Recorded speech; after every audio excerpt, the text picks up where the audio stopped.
a plate of chicken and fragrant rice. A staple dish found in almost every food center in Singapore. And it's usually one of the most affordable meals available. But this chain has had to raise prices for the very first time. When the pandemic first hit, our first thought was this is a short-term emergency. Chicken, vegetables, rice, everything has been increasing.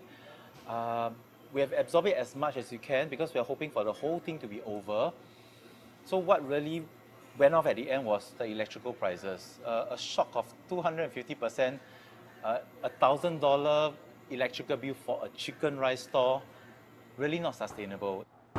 Of course, Singapore imports most of its food supplies and feels the impact of global price changes a lot more. Enjoy. Thank you.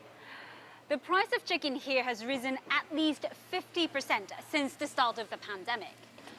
But compared to the inflation that we see in the US or Europe, food price increases in Asia have been somewhat muted, with businesses and sometimes the government absorbing higher costs. The question is, for how much longer?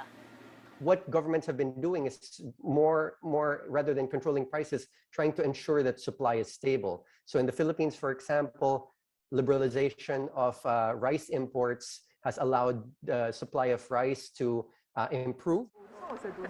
Even so, distributor Nicole Ng says these increases are still among the most dramatic she's seen in 20 years. At the food bank she runs, she's now seeing a different segment of society asking for help with daily necessities.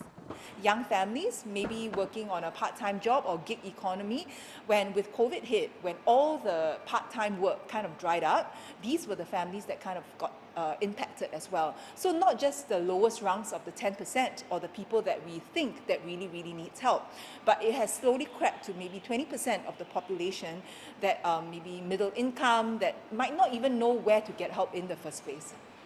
What's certain is that the number of families seeking help across Asia has risen sharply. Most are seeing living costs rise, not just for food. And many are wondering, will this be temporary? Or will the situation linger as the pandemic has? Marie Goy, BBC News, Singapore.